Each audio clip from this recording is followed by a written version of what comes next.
হালার পুথালা, তোর বোনের বিয়া করছি, তুই আমার শালা।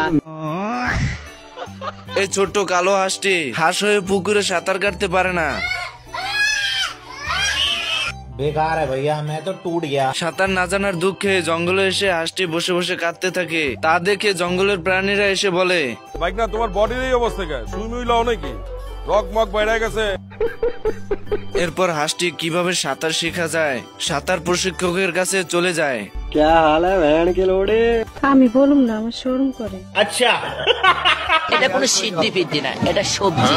আচ্ছা आप दो ना কিনছি রে কিনছি, আমি টেনশন কিনছি। সাঁতার প্রশিক্ষকের কাছ থেকে বুদ্ধি নিয়ে সাঁতার কাটতে চলে আসে।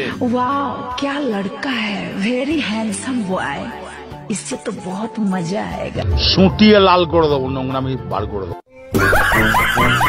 এই কুমিরটি হাঁসের বাচ্চাদেরকে দেখতে পায় এবং তাদেরকে খাওয়ার জন্য আস্তে আস্তে তাদের কাছে চলে যায়।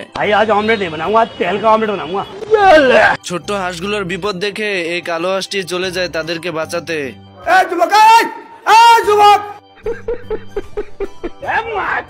কুমিরটি হাঁসটিকে দেখে ফেলে এবং লেজ দিয়ে বাড়ি মেরে তার মুখের ভিতর ভরে নেয়, কিন্তু বেশিক্ষণ রাখতে পারে না, কারণ হাঁসটি দাঁত ভেঙে বেরিয়ে আসে। তোরা কে নাস আমার বাসা, আমার বোর কাপড় পরছে আমার শাশুড়ি, আমি জানতাম না।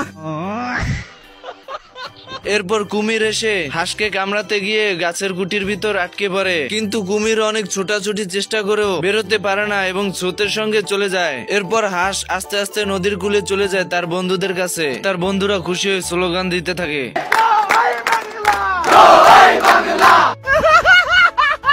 বন্ধুরা, ভিডিওটি ভালো লাগলে অবশ্যই লাইক এন্ড কমেন্ট করে জানাবেন। আপনাদের ভালোবাসায় আমাকে ভিডিও বানাতে উৎসাহিত করে। আমার চ্যাটার বাল